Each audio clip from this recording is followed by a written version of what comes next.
लो जी, आज चल रहा है कणक की धुलाई का काम। आप लोग बोलोगे ये कौन सा टाइम है कणक की धुलाई करने का। तो सच में यही टाइम है कणक की धुलाई करने का, क्योंकि हिमाचल में डेली वेदर चेंज हो रहा है।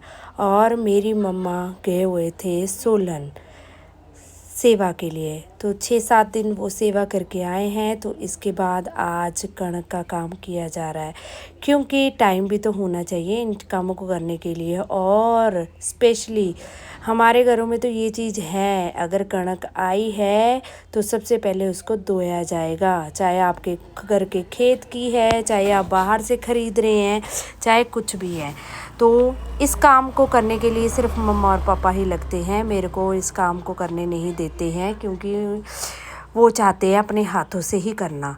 तो ये काम वो खुद अपने हाथों से करते हैं। कणक की पहले धुलाई की जाएगी और फिर इसके बाद इसको साफ़ किया जाएगा। धूप में सुखाने के बाद फिर भरा जाएगा ड्रमों में।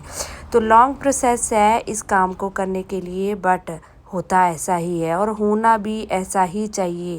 क्योंकि हम लोग ऐसे ही कणक को, कई जगह मैंने देखा है कि कणक लेके आते हैं और इसको साफ़ करके हम पीसने के लिए दे देते हैं और धोने का कष्ट नहीं करते हैं।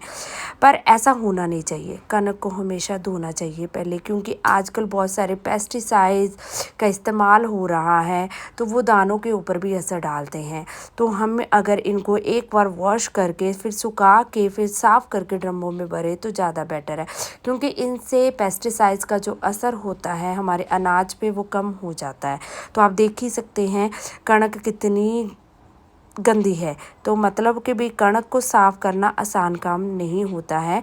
सबसे पहले इसको अच्छे से पहले पानी में पहले 2-3 बार धोया जाता है, फिर उसके बाद इसको सुखाया जाएगा धूप में और अच्छे से वेदर में इसको सुखाने के बाद फिर साफ़ करके फिर ड्रमों में भरा जाता है।